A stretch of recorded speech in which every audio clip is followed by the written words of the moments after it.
مراد یہ کہ نشہ میں شراب کا نشہ تو رہتا ہے اور اس سے کوئی فرق نہیں پڑتا کہ پیمانہ ہے یا نہیں. تو اے مسلمانوں تم ہو، شریعت محمدی ہے. اگر ایک یا دو ملک کسی وجہ سے تباہ و برباد ہوئے تو ہوئے ہیں، لیکن انشاءاللہ آگے ٹھیک ہو جائیں گے. تم حوصلے نہیں ہارو. تو اس سے اب کیا ہے، اللہ تعالیٰ جو ہے جواب شکوہ کی صورت میں کیا ہے، مسلمانوں کے حوصلے بڑھا رہے ہیں.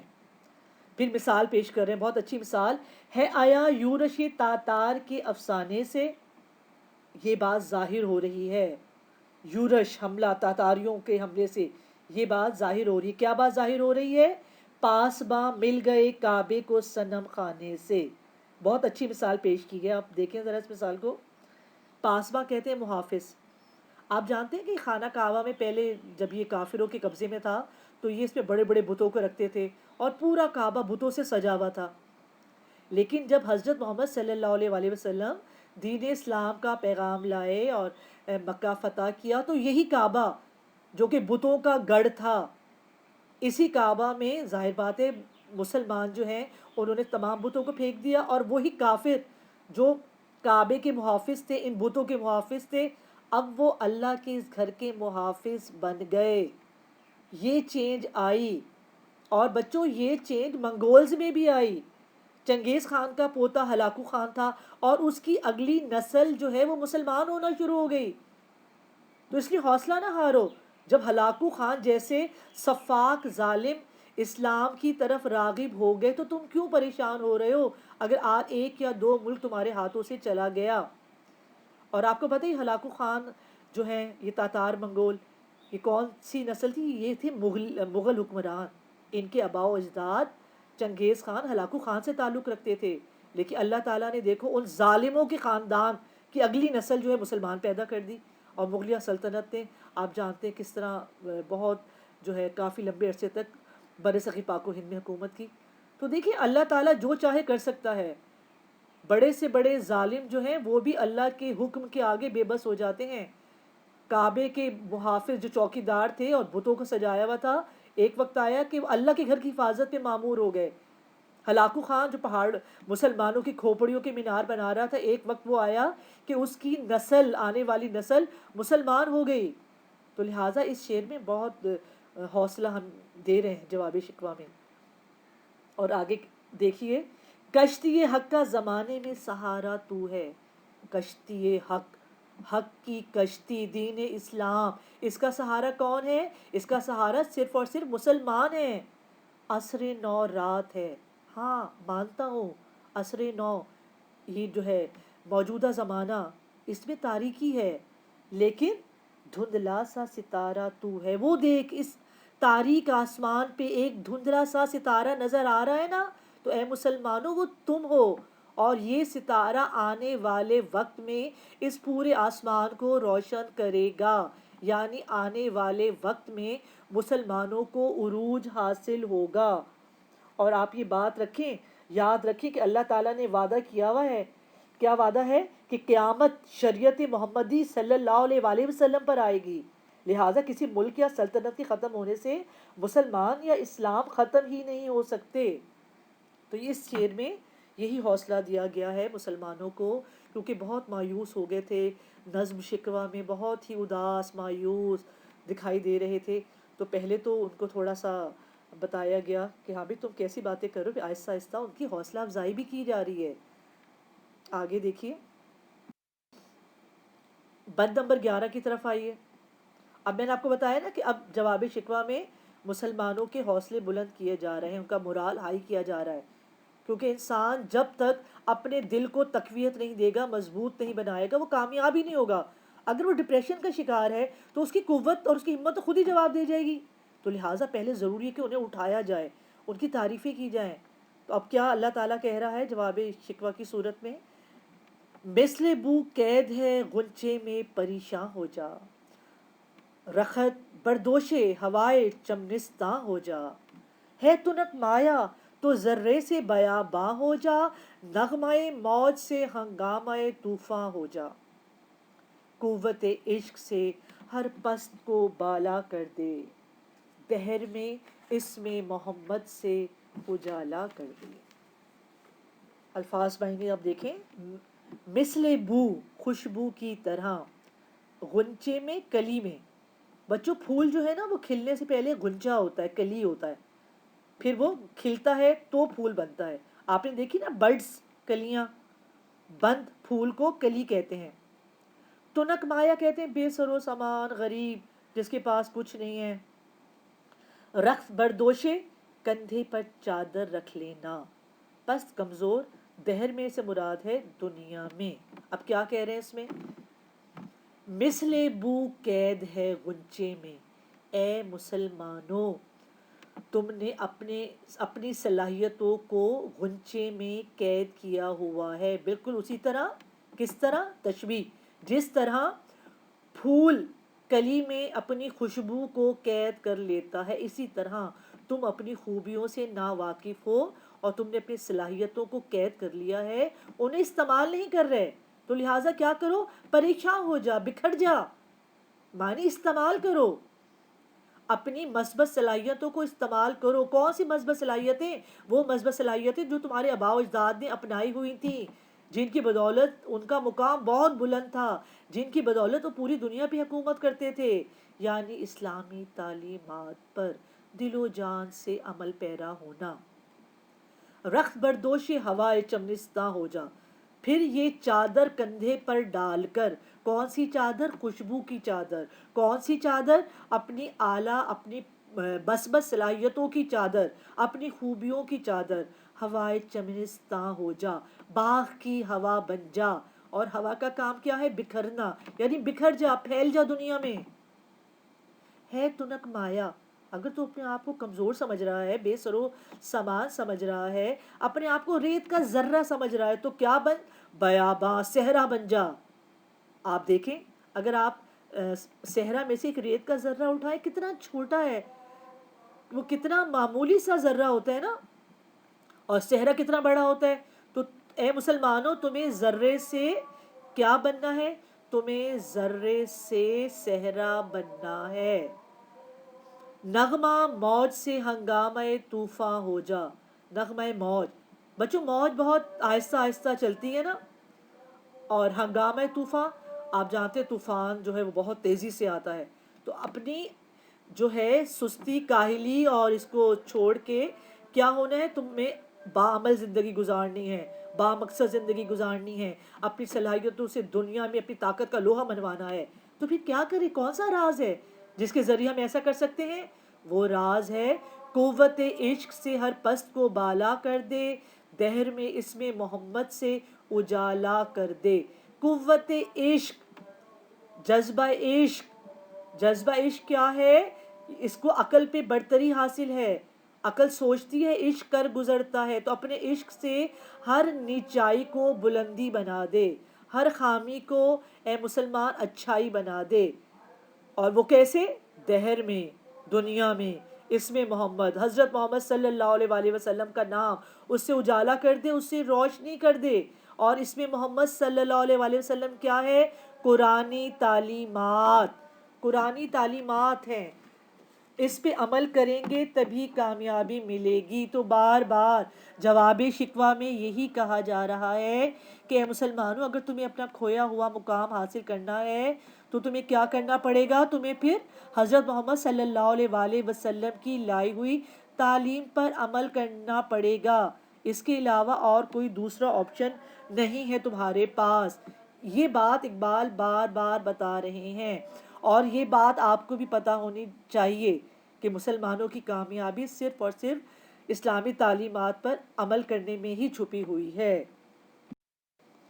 اب اس کا لب لباب کیا ہے کہ مسلمانوں کو نصیحت کی جا رہی ہے کہ اپنے اندر پوشیدہ صلاحیتوں کو نہ صرف اجاگر کریں بلکہ دنیا کے ایک کونے سے لے کر دوسرے کونے تک اپنی ان خوبیوں کو پھیلا دیں. اور اس کا بہترین حل اقبال یہ بتا رہے ہیں کہ عشق محمدی صلی اللہ علیہ وآلہ وسلم میں ڈوب کر ہی دنیا کی تاریکی کو اجالے میں تبدیل کیا جا سکتا ہے. اب اس شعر کی تشریح میں ہم کون سے مماثل استعمال کریں گے؟ کہ محمد سے وفا تو نے تو ہم تیرے ہیں، یہ جہاں چیز ہے کیا لوح و قلم تیرے ہیں. محمد کی محبت دین حق کی شرط اول ہے، اسی میں ہو اگر خامی تو ایمان نامکمل ہے۔ 12واں بند دیکھیے، ہر کوئی مست ذوق تن آسانی ہے، تم مسلمان ہو یہ انداز مسلمانی ہے۔ حیدری فقر ہے نئے دولت عثمانی ہے، تم کو اسلاف سے کیا نسبت روحانی ہے۔ وہ زمانے میں معزز تھے مسلمان ہو کر، اور تم خوار ہوئے تارک قرآن ہو کر۔ مست مئے ذوق تن آسانی کی شراب میں ڈوبا ہوا مست، بس میرے جسم کو آرام مل جائے، مجھے کوئی ایفرٹ نہ کرنی پڑے، کوئی کام نہ کرنا پڑے۔ حیدری حضرت علی کا لقب ہے نا حیدر، تو ان کے فخر، ان کی عاجزی کی طرف اشارہ ہے۔ وہ اتنے دلیر تھے لیکن عاجزی ان کی انتہا کو پہنچی ہوئی تھی۔ دولت عثمانی، خلافت عثمانیہ کے تس کو احتشام کی طرف اشارہ۔ مسلمانوں کی جو ہے خلافت عثمانیہ 13ویں صدی میں شروع ہوئی تھی، اور یہ 1923 میں اس کا خاتمہ ہوا۔ کتنا طویل عرصہ، اور کیا عظمت تھی، کیا بڑائی تھی، کیا شان و شوکت تھی، اس کی طرف اشارہ کیا جا رہا ہے۔ اور یہ دیکھیں یہ تلمیح ہے، یہ ساری باتیں جو آ رہی ہیں دولت عثمانی، حیدری، اور پہلے بھی آپ پیچھے بھی پڑھ چکے ہیں شان کئی، اور جہاں حضرت موسیٰ کا ذکر آیا، جہاں آدم کا، یہ ساری تلمیحات ہیں۔ اسلاف جمع سلف کی، یعنی آباء و اجداد، ہمارے بزرگ۔ تارک قرآن، قرآن پاک کی ہدایت و آیات کو ترک کرنے والا، چھوڑ دینے والا۔ اب تشریح دیکھیے آپ ذرا اس کی۔ مسلمان شکوہ کر رہے ہیں نا کہ بھائی ہم کیوں زوال کا شکار ہوئے، آپ تو ہم پہ رحم ہی نہیں کر رہے، آپ کو تو بس انگریز نظر آ رہے ہیں، وہ کافر ہیں لیکن آپ ان کو نوازے جا رہے ہیں، تو شکوہ کر رہے ہیں۔ اب جواب کیا آ رہا ہے کہ میں اگر تمہیں ترقی دوں تو کیسے دوں، تمہیں تو ہر کوئی مس ذوق تن آسانی ہے، تم تو اپنے جسم کو آرام پہنچانے کے چکر میں رہتے ہو۔ تمہارے آباء و اجداد تو جہاد کے چکر میں رہتے تھے، وہ تو ہر وقت باطل قوتوں سے مقابلہ کرنے کے لیے تیار رہتے تھے، ان کو تو پتہ ہی نہیں تھا کہ جسم کو آرام کیسے پہنچاتے ہیں، ان کو تو کھانے پینے کا ہوش ہی نہیں تھا۔ جذبہ جہاد کوٹ کوٹ کے بھرا ہوا تھا، اور تمہارا یہ حال ہے کہ ہائے ہمیں کوئی ہلکی سی خراش ہی نہ آ جائے۔ تم مسلمان ہو یہ انداز مسلمانی ہے، ایسے ہوتے ہیں کیا مسلمان؟ کیا ایسے انداز ہوتے ہیں مسلمانوں کے؟ جاؤ دیکھو، پڑھو تاریخ اپنے مسلمانوں کی کہ انہوں نے دین اسلام کی سربلندی کے لیے کیسے کیسے کارنامے سر انجام دیے۔ حیدری فقر ہے، حضرت علی جیسی عاجزی کیا تمہیں پائی جاتی ہے؟ جواب ہے نہیں پائی جاتی۔ دولت عثمانی، خلافت عثمانیہ پوری دنیا میں حکومت کر رہی ہے، کیا دولت ہے، کیا شان و شوکت ہے، کیا تمہارے پاس یہ ہے؟ نہیں ہے۔ تم کو اسلاف سے کیا نسبت روحانی ہے؟ اسلاف اپنے بزرگوں سے کیا تمہارا کوئی روحانی تعلق باقی ہے؟ غور کرو، نہیں، بالکل باقی نہیں ہے۔ تم تو دنیا میں گر گئے ہو، تمہیں تو دنیاوی حوث ہو گئی ہے، تمہیں تو مال و دولت چاہیے، مراتب چاہیے، عہدے چاہیے، تم نے تو دنیا کے لوگوں کو خدا سمجھ لیا ہے، ان کے آگے سر جھکاتے ہو۔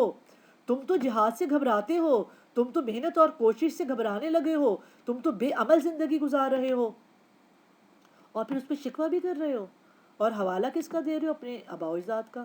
اگر اپنا حوالہ دو تو پھر میں تمہیں بتاتا ہوں کہ میں تمہارا حال کیوں، کہ اپنے آباء و اجداد کا نام کیوں لے رہے ہو؟ وہ تو بڑے معزز تھے، وہ تو زمانے میں معزز تھے مسلمان ہو کر، وہ تو قابل عزت تھے، لوگ انہیں عزت کی نظروں سے دیکھتے تھے کہ یہ مسلمان، ایسے ہوتے ہیں مسلمان، اور آپ کے آباء و اجداد کو دیکھ کے تو کافر بھی مسلمان ہو گئے تھے، اتنی ان کی عظمت تھی، اتنے ان کے اچھے اصول تھے۔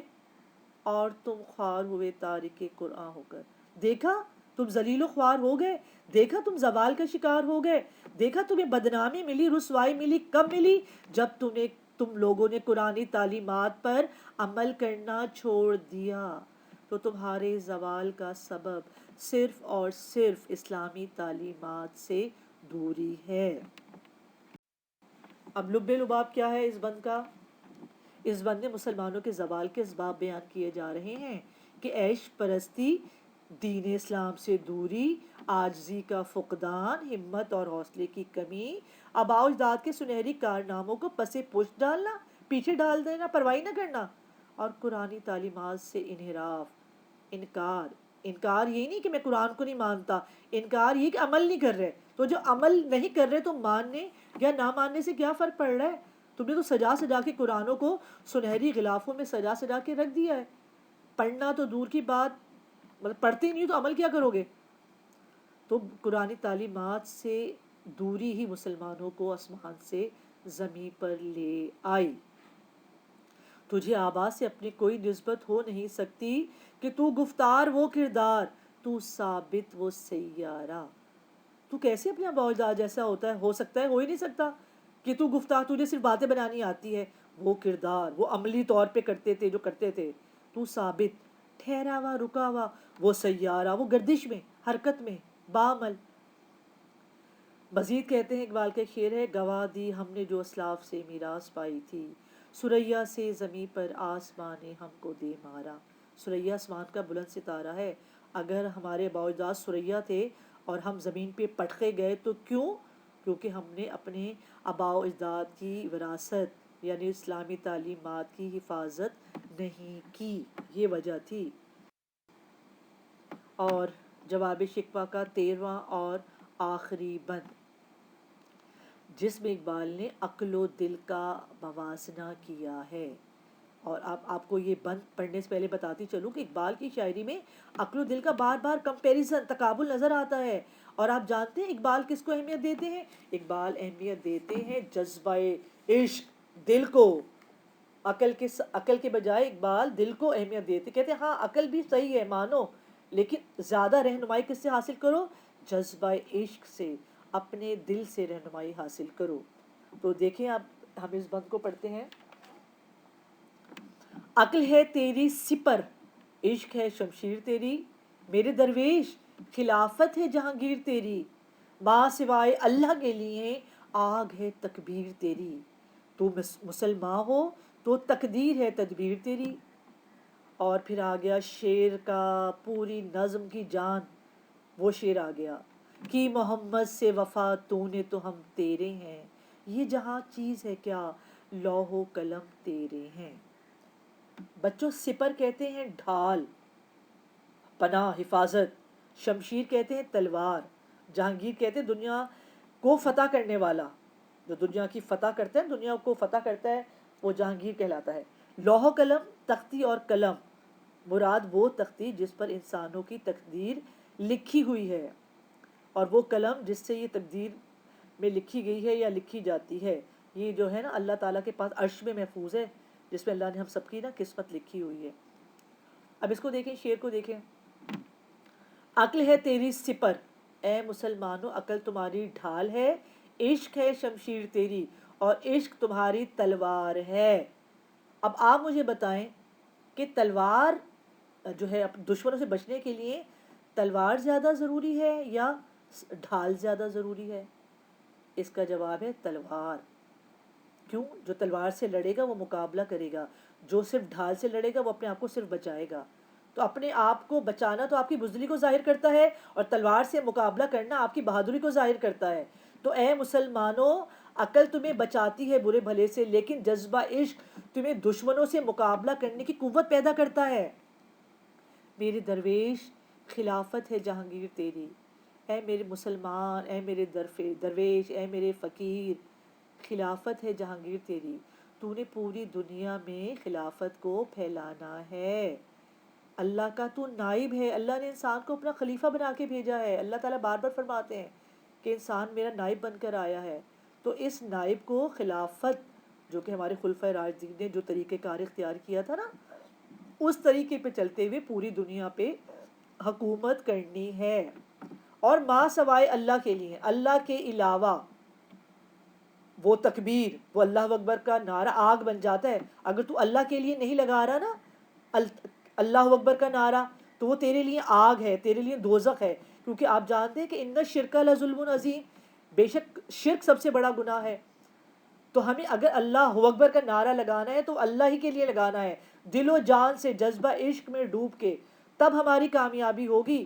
اور اگر ہم یہ نعرے جو ہیں اللہ کے علاوہ دوسرے لوگوں کے لیے لگائیں، دنیاوی طاقتوں کے آگے سر جھکانے کے لیے لگائیں، تو یہ ہمارے لیے آگ بن جاتے ہیں، یہ ہمارے لیے نقصان کا باعث بنتے ہیں۔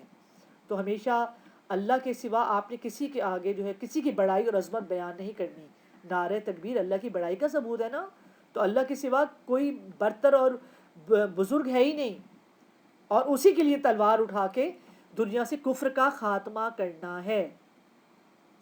تو مسلمان ہو تو تقدیر ہے تدبیر تیری. اے مسلمانوں، صرف تقدیر کے سہارے پہ مت بیٹھے رہو، تدبیر بھی تو کرو نا، کچھ سوچنا بھی تو پڑے گا.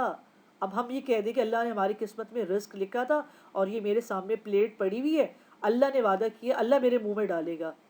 کیا اللہ تعالیٰ آپ کے منہ میں ڈال دیں گے؟ سامنے پلیٹ رکھی ہے، اس پہ گرما گرم کھانا ہے، تو اللہ آپ کے منہ میں ڈالیں گی یا آپ کو ایفرٹ کرنی پڑے گی کہ ہاتھ سے لقمہ بنا کے منہ میں ڈالنا پڑے گا، اس کو چبانا پڑے گا، تدبیر کرنی پڑے گی نا.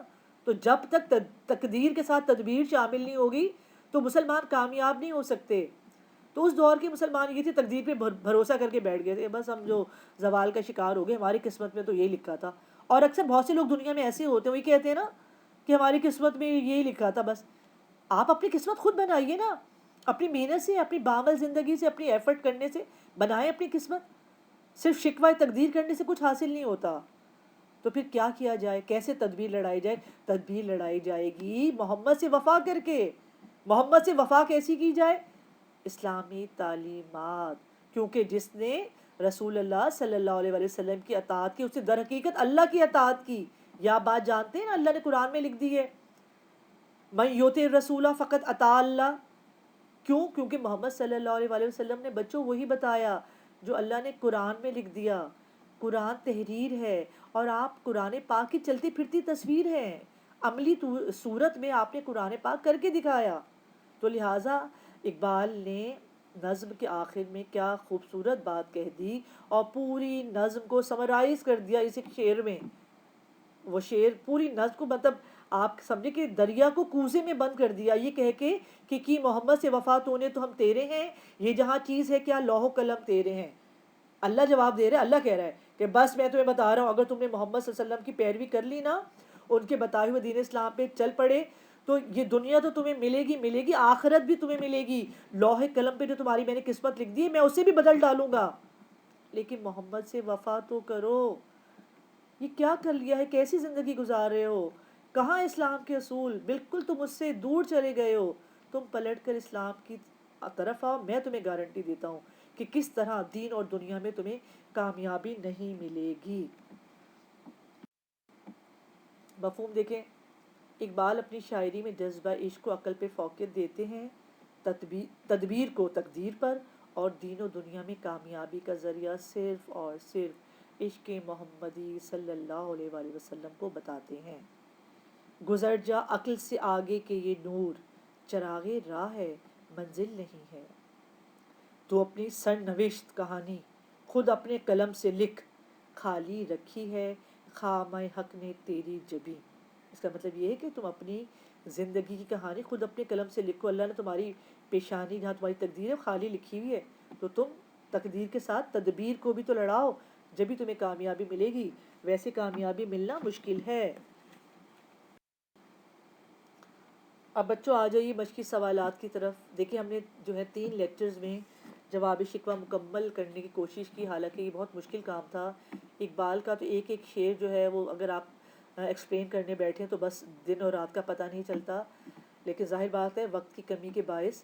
تو اب آپ کو جو پڑھایا گیا ہے تمام لیکچرز کو سامنے رکھیں، ویڈیو آپ کے پاس موجود ہے، اس کے نوٹس بنائیے، اور یہ جو مشقی سوالات ہیں یہ آپ ان کی مدد سے حل کریں گے.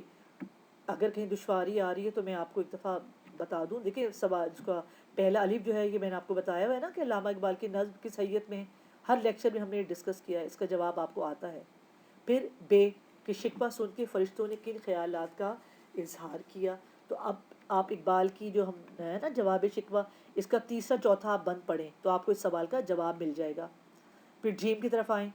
اس نظم میں موجودہ دور کے مسلمانوں کی کن کن کمزوریوں اور خامیوں کا ذکر کیا گیا ہے. اب دیکھیں جواب شکوہ میں بند نمبر 6 7 8 9 میں بتایا گیا ہے، تو ہم اتنا لمبا جواب کیسے دیں؟ بورڈ والوں کی ڈیمانڈ ہے کہ ہمیں زیادہ سے زیادہ 4 4.5 سے آگے نہیں جانا. تو آپ ایسا کیجیے گا، اس کو پڑھ کے پھر بیچ میں کامہ ڈال کے جواب دیں. مطلب ہر خوبی کا آپ ایک لفظ بنا لیں کہ علامہ اقبال نے جو ہے مسلمانوں کی ان کمزوریوں کا ذکر کیا، اس کا کامہ، پھر یہ کمزوری، پھر یہ کمزوری، پھر یہ کمزوری، تب جا کے آپ کا یہ 4.5 5 لائنوں تک کا جواب بنے گا. اچھا پھر ہے تلمی. اس نظم سے ایسے مصرے چن کر لکھیں جن میں صنعت تلمی کا استعمال ہو. اب بچے کیا کرتے ہیں، بچے پورا سوال دھیان سے نہیں پڑھتے. اگر بورڈ میں آئے گا وہ لفظ لکھ دیں گے، جیسے آدم لکھ دیں گے، شان کئی لکھ دیں گے، ابراہیم لکھ دیں گے، آزر لکھ دیں گے.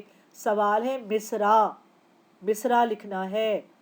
جیسے وہ ہے نا، تھا جو مسجود ملائکے وہی آدم ہے، یہ مصرع ہے اور اس میں آدم تلمی ہے. پھر ایک مصرع تھا، کوئی قابل ہو تو ہم شان کئی دیتے ہیں، یہ پورا مصرع لکھیں گے اور شان کئی کو انڈر لائن کریں گے. اسی طرح تھا براہیم پدر اور پسر آزر ہیں، تو پورا مصرع لکھیں گے، ابراہیم اور پسر کو ہم انڈر لائن کر کے بتائیں گے یہ تلمی ہے. تو آپ نے سوال بہت دھیان سے پڑھنا ہے اور ٹو دی پوائنٹ آنسر دینا ہے. پھر اس نظم کا نام جواب شکوہ کیوں رکھا گیا، یہ ہم نے بہت ڈسکس کیا ہے. آپ کو 3 لیکچرز میں جو ہے اس کا مطلب جو ہے بتایا گیا. پھر آپ کو پورا پس منظر سمجھایا گیا. پھر ہم نے واٹس ایپ پہ اس پہ گفتگو کی کہ اس کا پس منظر کیا تھا، جواب شکوہ کیوں. تو یہ آپ اس کا جواب 4 لائنوں تک آپ مجھے اس کا جواب دیں گے. پھر ہے بت بھی نئے کی تشریح کریں. بت، اب بت کیا ہے، جو ہندو بناتے ہیں نا بھگوان، اپنے ہاتھوں سے انہوں نے بت بنا لیا اور اس کی پوجا کی، یہ ہمارے بھگوان ہیں. تو یہاں جو ہے، یہاں کس بت کا ذکر کیا جا رہا ہے کہ اب وہ والے بت نہیں بنائے جا رہے، اب وہ مجسمے نہیں بنائے جا رہے. تو اب کون سے بت بنائے جا رہے ہیں؟ اب رنگ، نسل، فرقہ، دولت، اقتدار، اس کے بت بنائے جا رہے ہیں. پہلے تو پوجا کے لیے پتھر کے بت بنائے جاتے تھے، اب مسلمانوں نے نئے بت بنا لیے ہیں. تو آپ یہ بند پڑھیں گے نا، وہ جو اس کا ہے بت بھی نئے، یہ سارا بند پڑھیں تو آپ کو اس کا جواب کلیئر ہو جائے گا. پھر زال دیکھیں، آخری بند میں کس چیز کو مسلمانوں کی شمشیر کہا گیا ہے. یہ نا ایم سی کیوز میں بھی آ سکتا ہے، شارٹ کویسچن میں بھی. تو یہ تو آپ پہ کلیئر ہے کہ جو ہے عقل سپر ہے، ڈھال ہے، اور عشق شمشیر ہے. تو عشق کو کہا گیا ہے، اور کیوں کہا گیا یہ میں آپ سے ابھی میں نے پورا آپ کو ایکسپلین کیا ہے. تو آپ وہاں سے سمجھ کے سوچیں اور اس کا جواب دیں. ہے امتی نبی صلی اللہ علیہ وسلم کی رسوائی کا کیسے جو ہے سبب بنے ہیں، یہ آپ دیکھ لیے. بند نمبر 7 پڑھیں اور سب جواب آپ کے سامنے آ رہا ہے جی، کیسے سبب بنے، کیا کیا کیا حرکتیں کی جس وجہ سے ایسا ہوا ہے. آگے ہم دیکھتے ہیں کہ توہیں نبی اکرم صلی اللہ علیہ وسلم سے محبت کرنے کا کیا انعام ہے. آخری شعر پڑھا تھا نا کہ محمد سے وفا تو نے تو ہم تیرے ہیں، یہ جہاں چیز ہے کیا لوح و قلم تیرے ہیں. تو لوح و قلم جب ہمیں دنیا میں بھی کامیابی مل گئی اور آخرت میں بھی، تو اور کیا چاہیے اس کے علاوہ، اور کیا چیز ہو سکتی ہے. پھر یہ دنیا میں کس کے نام کی برکت سے روشنی کرنے کی تلقین کی گئی ہے، یہ آپ نے پڑھا ہے کہ دہر میں اس میں محمد سے اجالا کر دے.